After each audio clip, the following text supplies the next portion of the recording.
Assalamualaikum warahmatullahi wabarakatuh.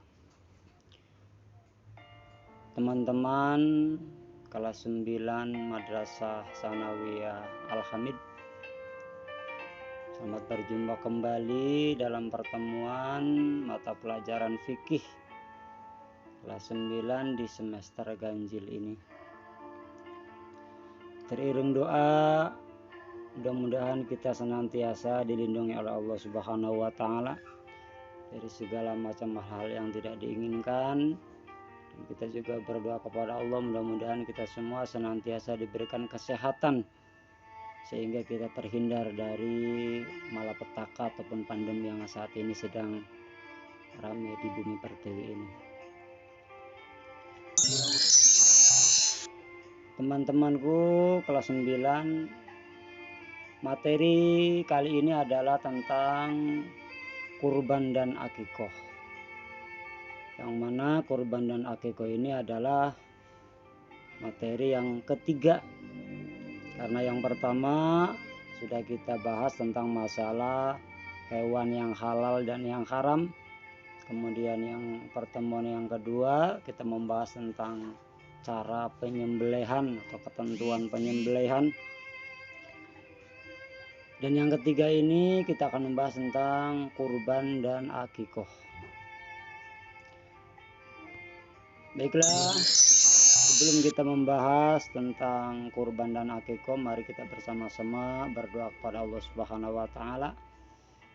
Kita yakin dengan sepenuh hati kalau doa kita akan dikabulkan oleh Allah Subhanahu wa Ta'ala. Bismillahirrahmanirrahim.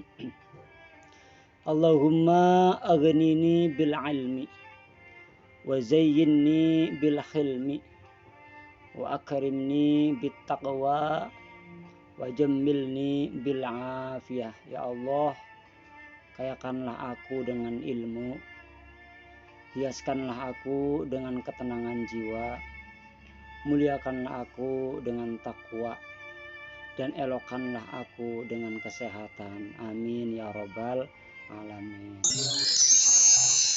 Sebelum kita membahas lebih lanjut, coba kita perhatikan gambar ilustrasi yang ada di layar kaca ini. Dari mulai pemeriksaan hewan yang merupakan salah satu syarat daripada hewan yang akan dikurbankan atau dijadikan akikoh harus memenuhi prosedur dan persyaratan yang jelas, diantaranya harus sehat ya. Kemudian ada orang yang sedang memotong-motong, itu menggambarkan tentang perbedaan antara akikoh sama kurban, yang nanti yang satu harus atau disunahkan daging mentah, sedangkan akikoh disunahkan daging yang matang. Kemudian hewan-hewan yang boleh untuk akikoh dan korban sudah terlihat, ada sapi, kambing, domba ya. Kemudian juga melihat ada orang sedang mencukur rambut bayi ya, itu yang merupakan ilustrasi daripada keterangan tentang akikoh.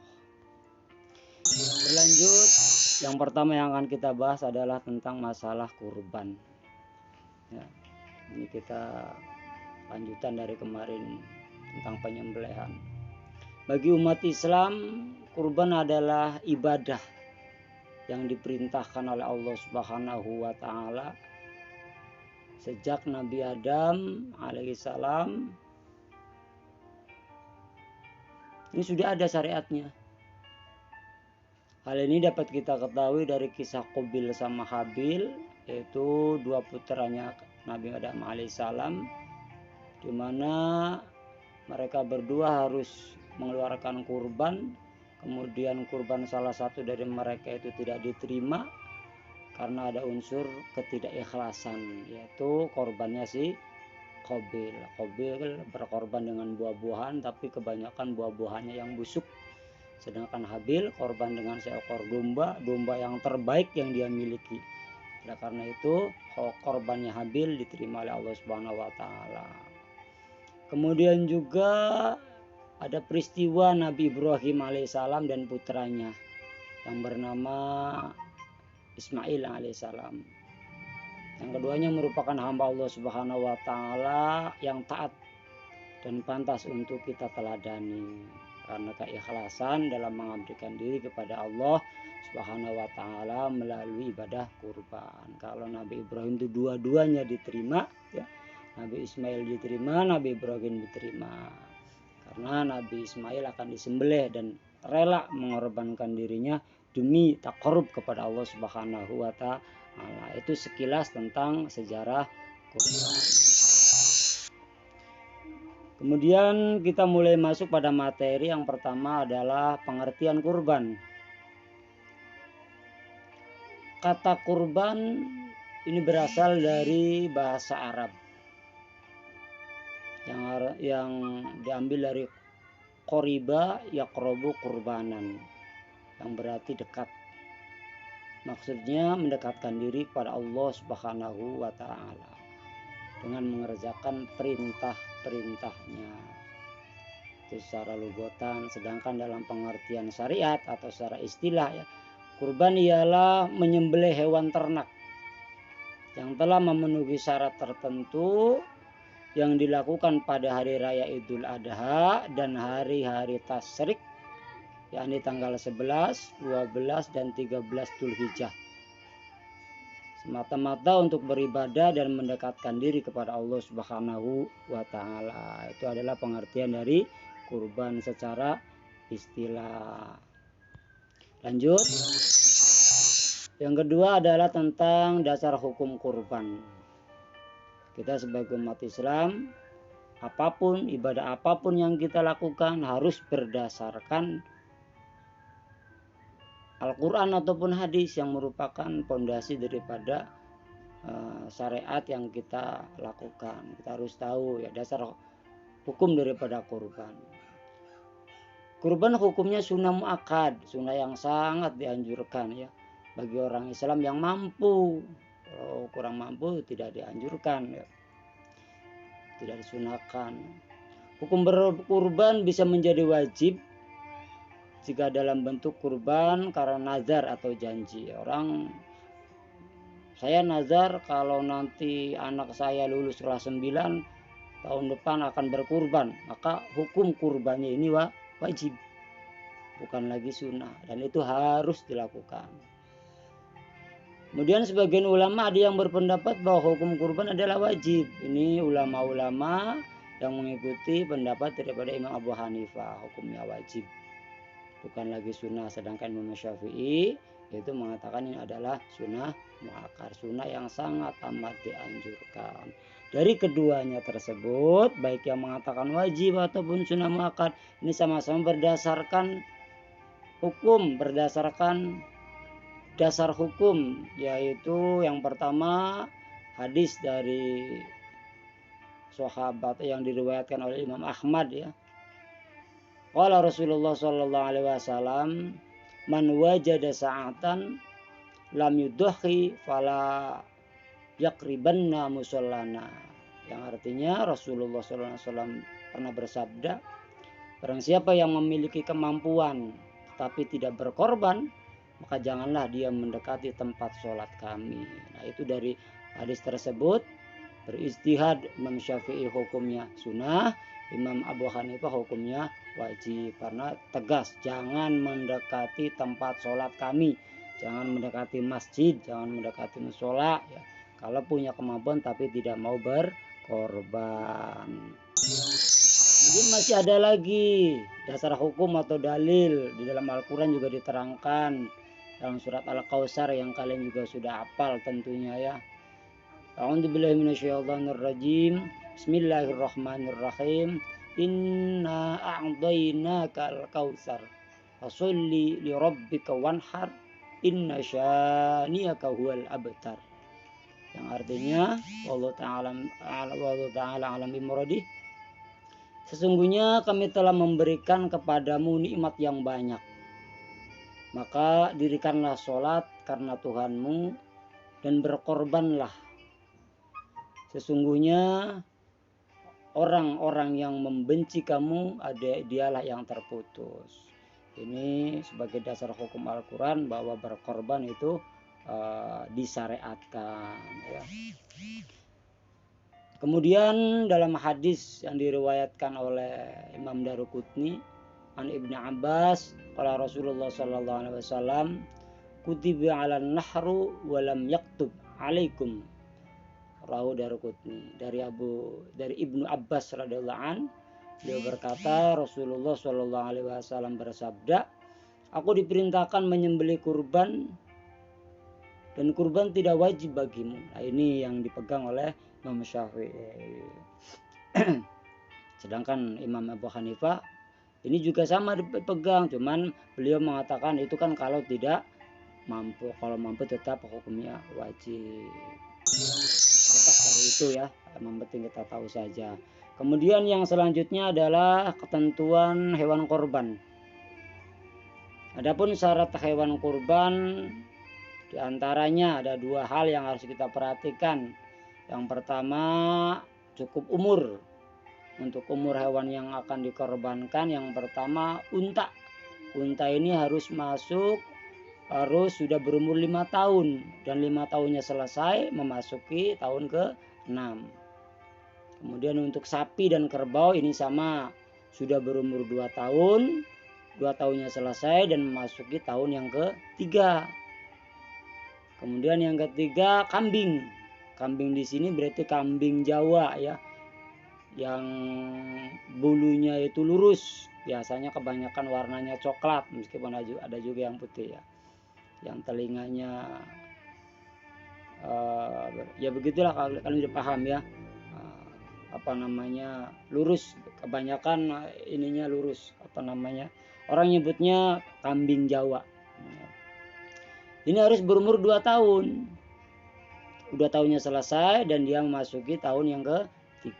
Sedangkan yang terakhir domba. Domba itu kambing yang rambutnya itu keriting tuh ya. Rambutnya keriting, nggak lurus. Domba ya. Biasanya kebanyakan warna putih meskipun ada juga yang hitam. Kambing domba cukup berumur 1 tahun, tapi 1 tahunnya selesai masuk pada usia yang kedua. Itu untuk umur ya. Ingat, onta 5 tahun lebih, sapi kerbau 2 tahun lebih, kambing Jawa itu 2 tahun lebih, sedangkan domba ya, kambing gibas itu 1 tahun lebih. Yang kedua atau yang B, tidak dalam kondisi cacat. Awas ini, hati-hati diperhatikan ya. Pertama, matanya tidak buta, meskipun berat, meskipun gemuk tapi matanya buta, ini tidak diperbolehkan. Kemudian yang kedua, badannya sehat ya. Yang ketiga, kakinya tidak pincang. Nggak boleh berkurban pakai hewan yang kakinya pincang. Nanti hewan yang dikorbankan akan menjadi penolong kita kelak di jembatan Shiratal Mustaqim ya. Akan menjadi kendaraan kita. Kemudian yang ketiga, yang keempat, badannya tidak kurus kering. Kalau terlalu kurus kering nanti nggak ada dagingnya, apa yang mau dibagikan ya. Kemudian selanjutnya juga yang masuk lagi ya, itu kalau bisa tanduknya itu tidak sampai pecah ya. Kalau tanduknya pecah ganti yang bagus. Lanjut, waktu dan tempat penyembelihan hewan kurban. Yang pertama, waktu yang sah untuk menyembelih hewan kurban adalah pada hari raya Idul Adha, yaitu tepat pada tanggal 10 bulan Dzulhijjah setelah selesai mengerjakan sholat Idul Adha. Kemudian karena mungkin biasanya juga banyak ya, maka syariatnya diperbolehkan tidak pada tanggal 10, diperbolehkan tidak pada hari raya, tapi pada hari-hari tasyrik ya. Yang keduanya pada hari-hari tasyrik, tanggal 11, 12 dan 13 bulan Dzulhijjah. Mungkin kalian ingat waktu masih kelas 1 tuh ya. Kelas 1 itu kalau di Al-Hamid waktu kalian di pondok, karena kelas 2 kan kamu sudah di rumah ya. Kalau kelas 1 kalian masih ingat ketika menyembelih hewan korban, hari pertama setelah Idul Adha itu yang disembelih adalah sapi, bagikan ke masyarakat sekeliling. Nah, kemudian tanggal 11, 12, 13 itu yang disembelih adalah kambing. Dan kambing itu dibagikan ke santri, kemudian kan santri pada nyate makan gitu ya. Nah, itu masih ingat kenangan kalian ketika masih tinggal di Al-Hamid sebelum pandemi. Kemudian yang B-nya tempat penyembelihan. Tempat menyembelih hewan korban itu sebaiknya dekat dengan tempat pelaksanaan sholat Idul Adha ya. Ini anjurannya saja ya. Jadi kalau kalian atas nama kalian korban di Al-Hamid, kalian sholatnya di Al-Hamid, itu alangkah lebih baiknya lagi ya. Kita lanjut. Kemudian yang selanjutnya tentang kesunahan dalam menyembelih hewan korban. Kita perhatikan juga kesunahan-kesunahannya ya. Yang pertama, hewan kurban hendaknya disembelih sendiri. Jika orang yang berkorban itu laki-laki dan mampu untuk menyembelih. Kalau laki-laki kemudian memang mampu untuk menyembelih, bagusnya sembelih sendiri.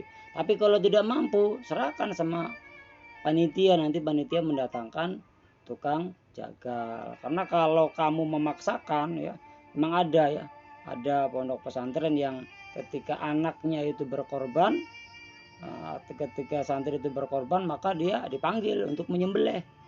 Diajarkan dulu caranya begini-begini. Ada yang seperti itu. Tapi kalau tidak terbiasa, dikhawatirkan nanti akan gagal. Kalau gagal, nanti bukan lagi halal, tapi termasuk bangkai. Untuk hati-hatinya ya kita pasrahkan. Kalau mampu, sembelih sendiri ya. Kemudian yang kedua, disyariatkan bagi orang yang berkurban. Ya, kalau misalnya kamu sudah pengen korban, sudah beli hewan korbannya, orang yang berkurban bila masuk bulan Dzulhijjah untuk tidak memotong rambut, tidak memotong kuku, hingga hewan korbannya nanti disembelih ya, seperti orang tirakat lah ya. Nanti begitu menyembelih hewan korban, baru tuh mau potong rambut, potong kuku, silakan. Sebagai kias kita menghilangkan segala macam kejelekan yang ada di diri kita. Yang selanjutnya, daging kurban sebaiknya dibagikan kepada fakir miskin dalam kondisi mentah. Jadi masih mentah di kilo, misalnya 1 kiloan, setengah kiloan, bagikan kepada fakir dan miskin. Kemudian selanjutnya, tadi waktu sudah ya, waktu dan tempat penyembelihan korban sudah. Kita berlanjut lagi kepada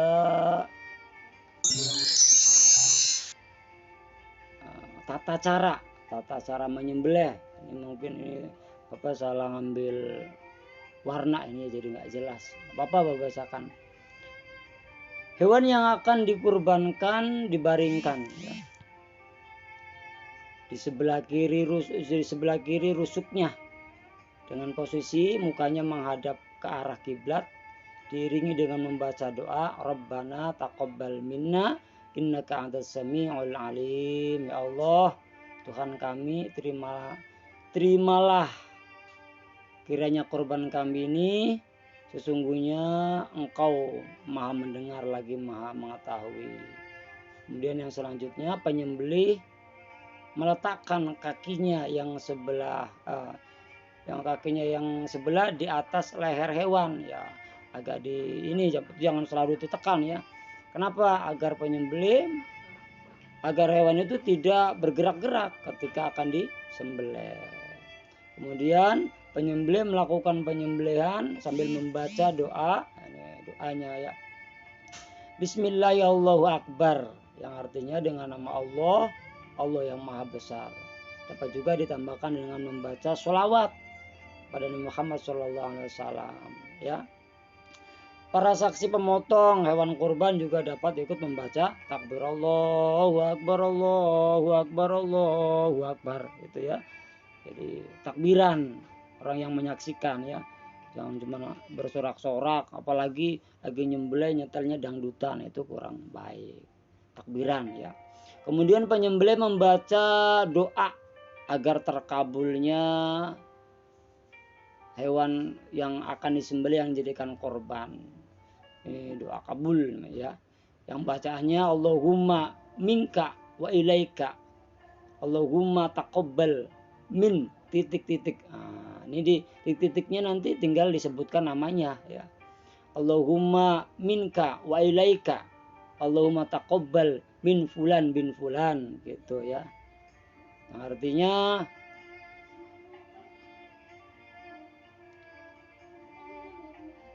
ya Allah, ini adalah darimu dan akan dikembalikan kepadamu. Ya Allah, terimalah korban dari si fulan bin fulan. Ya,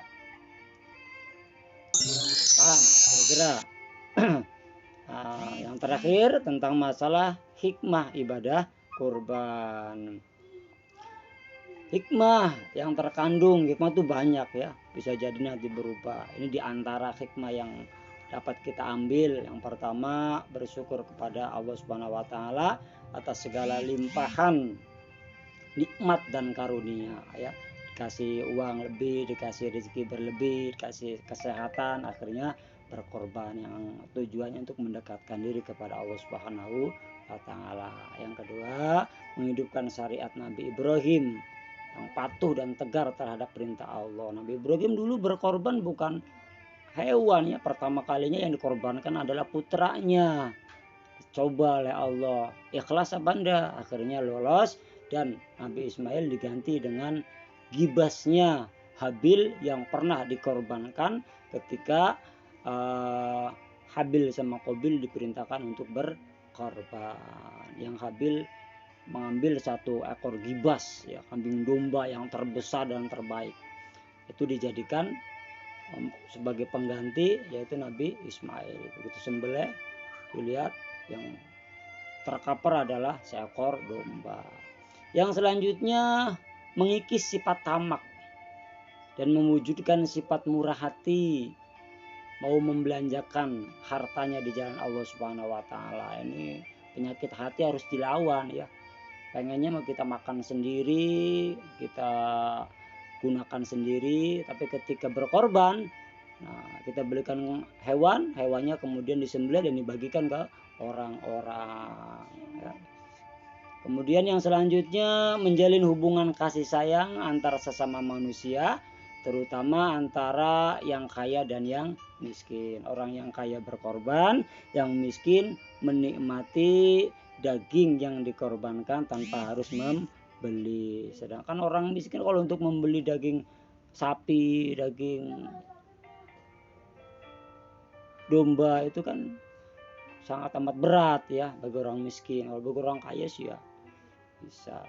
Yang terakhir, ikut meningkatkan gizi masyarakat. Orang yang gak pernah makan daging, akhirnya pada waktu itu bisa makan daging, bisa merasakan ya. Kita berlanjut. Nah, ini sudah ya, tata cara penyembelihannya sudah. Kita berlanjut dengan bab yang selanjutnya, yaitu tentang akikoh ya. Akikoh kalau orang Betawi bilang kekah, sama ya. Yang pertama, pengertian akikoh. Menurut para ulama, pengertian akikoh secara bahasa adalah rambut kepala bayi. Rambut kepala bayi yang bawaan dari lahir itu namanya akikoh secara bahasa ya. Rambut kepala bayi yang tumbuh sejak lahirnya. Was ya. Sedangkan menurut istilah yang kita maksud di dalam ilmu fikih di sini, akikoh berarti menyembelih hewan ternak berkenaan dengan kelahiran anak sesuai dengan ketentuan syara atau syariat, sebagai bukti rasa syukur kepada Allah Subhanahu wa taala. Sampai situ ya pengertiannya ya. Sekali lagi, secara istilah akikoh adalah menyembelih hewan ternak berkenaan dengan kelahiran anak sesuai dengan ketentuan syara sebagai bukti rasa syukur kepada Allah Subhanahu wa taala. Titik. Nah, akikoh merupakan perwujudan dari rasa syukur akan kehadiran seorang anak yang sangat didambakan oleh setiap keluarga. Rasa bersyukurnya dilampiaskan dengan hal-hal yang baik ya, bukan dengan hal-hal yang buruk, hura-hura, pesta-pesta. Akikoh juga sama ada dasar hukumnya ya. Kayak apa yang kita lakukan selalu berlandaskan dasar hukum, ketentuan, yaitu Al-Quran ataupun hadis.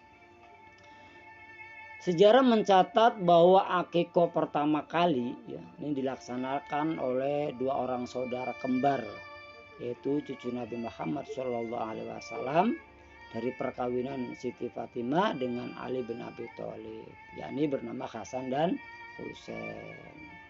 Pertama kali yang melaksanakan akikoh ini adalah Hasan bin Husain ya. Siti Fatimah langsung anjuran dari Kanjeng Nabi. Adapun dalil tentang akikoh berdasarkan sabda Kanjeng Nabi, yakni wa an Samrah radhiyallahu anna Rasulullah sallallahu alaihi wasallam qala kullu gulamin murtahanun bi'aqiqatihi tudbaku anhu yawma sabi'ihi wa yukhlaqu wa yusamma, rawahu at-Tirmidzi. Artinya dari Samroh, dari Samurah boleh, Samroh boleh ya. Radhiyallahu anhu, sesungguhnya Rasulullah SAW berkata, anak yang baru lahir masih tergadai sampai disembelihkan baginya akikoh pada hari yang ke-7 dari hari lahirnya. Dan hari itu juga hendaknya dicukur rambutnya dan diberi nama. Hadis riwayat at-Tirmidzi di dasar hukumnya ya. Sekarang ketentuan akikoh. Ketentuan akikoh nih harus diperhatikan. Yang pertama, umur binatang akikoh sama dengan binatang kurban, yakni kambing minimal berusia 2 tahun dan sudah tanggal giginya. Yang tadi itu dia sudah sebutkan ya. Kalau pakai kambing Jawa itu berusia 2 tahun masuk ke 3. Kalau pakai kambing domba berusia 1 tahun selesai masuk ke 2 tahun. Yang selanjutnya, pemanfaatan daging akikoh sama dengan daging kurban, yaitu disedekahkan kepada fakir miskin. Bedanya ya, ada bedanya, cuman kalau daging akikoh disunahkan akikoh dimasak terlebih dahulu sebelum dibagikan ya. Boleh untuk nanti mengundang masyarakat sekeliling, boleh juga diantar-antarkan ya. Semua dagingnya dibagikan, tidak boleh dijual walaupun kulitnya ya. Kemudian yang selanjutnya waktu penyembelihan. Nah, waktunya kalau kurban tanggalnya Idul Adha dan hari tasyrik. Kalau akikoh waktu penyembelihannya disunahkan dilangsungkan pada hari ke-7. Kalau hari ke-7 tidak mampu, maka pada hari ke-14. Hari ke-14 masih belum mampu, boleh hari ke-21 dari hari kelahirannya. Masih belum mampu juga.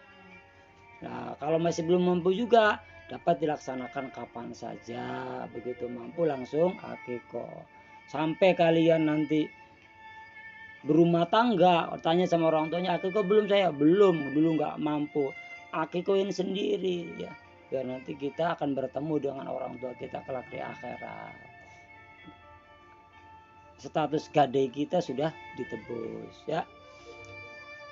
Kemudian anak laki-laki disunahkan akikohnya 2 ekor kambing, dan untuk anak perempuan 1 ekor kambing. Ini berdasarkan hadis dari Siti Aisyah radhiyallahu an, Rasulullah pernah memerintahkan, Rasulullah SAW memerintahkan kami agar berakikoh 2 ekor kambing untuk bayi laki-laki dan 1 ekor kambing untuk bayi perempuan.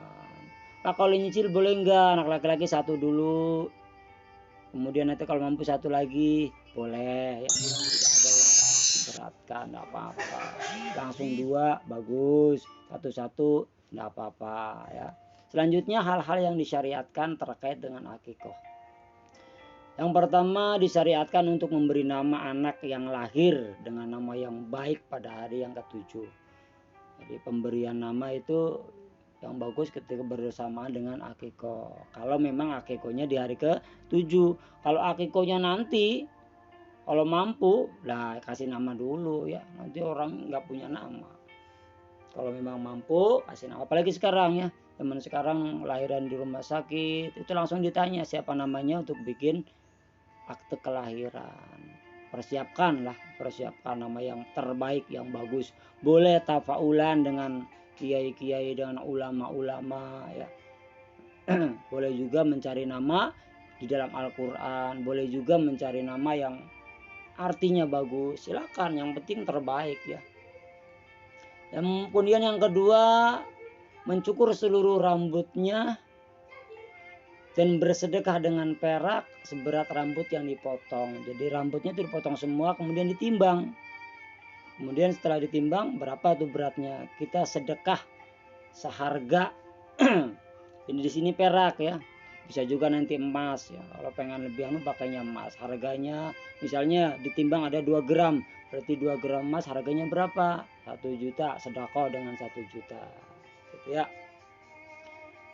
Kemudian yang selanjutnya mentahniknya. Tahnik itu apa? Mengunyah kurma sampai lembut. Lalu meletakkannya dan dioleskan pada rongga mulut bagian atas bayi. Nah, jadi dikunyah kurmanya itu udah lembut, kita ambil tempelkan ke rongganya ya, atas, bukan ke lidahnya tapi ke rongganya. Tapi ini sebaiknya yang melakukan adalah orang yang soleh.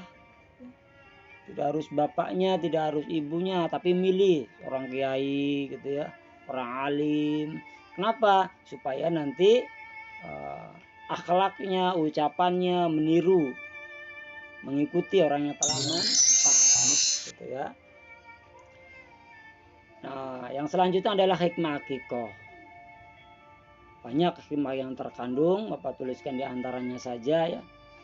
Yang pertama merupakan bentuk takarub dan syukur kepada Allah Subhanahu wa taala atas kelahiran anak. Rasa syukurnya dibuktikan dengan akikoh. Ini sama dengan tadi itu ya. Dengan korban, sama dengan korban bersyukur. Kemudian menambah kecintaan anak kepada orang tua gitu ya. Jadi karena diakikoi ya, ditebus gadeannya itu ya, nanti sang anak akan cinta kepada kedua orang tuanya ya. Di samping memang ada hal-hal yang lain yang harus selalu didoakan, dididik dan lain sebagainya. Kemudian yang ketiga, mewujudkan hubungan yang baik sesama tetangga maupun saudara dengan ikut merasakan kegembiraan atas kelahiran seorang anak. Rasa senangnya punya anak dilampiaskan dengan menyembelih hewan, menyembelih kambing, kemudian dibagikan ke tetangga-tetangganya. Tetangganya juga ikut senang ya. Bukan cuman senang melihat kamu punya momongan, melihat kita punya momongan ya, tapi senang juga ikut merasakan nikmat, yaitu diberi makanan. Nah, yang dibagikan juga termasuk makanan yang terlezat, harusnya dimasaknya yang paling lezat. Kemudian yang selanjutnya perlindungan dari setan yang dapat mengganggu anak yang baru lahir. Ini salah satu cara yang diajarkan oleh syariat untuk melindungi putra putri kita dari godaan setan. Kita takarub kepada Allah Subhanahu wa taala dengan menyembelih hewan untuk akikoh. Itu bagi yang mampu, tapi ya jangan dipaksakan kalau memang belum mampu. Kemudian akikoh merupakan tebusan hutang anak untuk memberikan syafaat bagi kedua orang tuanya kelak pada hari perhitungan. Jadi kalau belum diakikohin itu tidak bisa memberikan syafaat kepada kedua orang tuanya. Kan salah satu kelebihan daripada anak yang soleh itu kan bisa mensyafaati kedua orang tuanya. Oleh karena itu alangkah baiknya ya, kalau misalnya belum diakikohin, kamu akikohin sendiri. Itu sebagai perwujudan kamu adalah seorang anak yang soleh. Saya dulu belum diakikohin, nah sekarang saya akikoh sendiri supaya kelak doa saya, supaya kelak di akhirat saya bisa bergabung dengan orang tua di surganya Allah Subhanahu wa taala. Yang terakhir, akikoh memperkuat ukhuwah atau persaudaraan di antara masyarakat, terutama antara orang kaya dan orang miskin. Orang kaya mengeluarkan biaya untuk menyembelih, memasak, kemudian orang miskin ikut merasakan nikmatnya daripada daging tersebut. Itu ya materi pada pertemuan kali ini. Kemudian ingat, ini ada tugas buat kalian yang ada di rumah. Ada 5 soal yang harus kalian catat. Yang pertama, jelaskan pengertian kurban. Yang tadi sudah Bapak jelaskan, boleh juga kamu lihat di buku ya. Yang kedua, tuliskan salah satu dalil perintah kurban. Dalilnya ya, plus dengan artinya. Kemudian yang ketiga, sebutkan syarat-syarat hewan kurban. Karena akikoh juga kan sama dengan kurban. Sebutkan syarat-syarat hewan kurban. Yang keempat, jelaskan pengertian akikoh. Apa pengertian akikoh? Ini yang dimaksud adalah secara istilah ya. Yang terakhir, sebutkan 3 hikmah daripada akikoh. Yang tadi sudah Bapak sampaikan itu ya. Tulis di kertas 1 lembar, kemudian foto dan kirimkan lewat WA. Boleh japri ke Bapak, boleh juga ke koordinator. Atau koordinator menyampaikan ke Bapak ya. Paham ya? Ingat, itu dikerjakan. Alhamdulillah kita sudah selesai memberikan materi atau mudah-mudahan apa yang Bapak sampaikan, apa yang kalian dengarkan, termasuk yang menjadi ilmu yang bermanfaat, nanti bisa kita praktekkan dalam kehidupan sehari-hari sehingga mendapatkan ridhonya Allah Subhanahu wa taala. Kita tutup dengan membaca doa kafaratul majlis ya.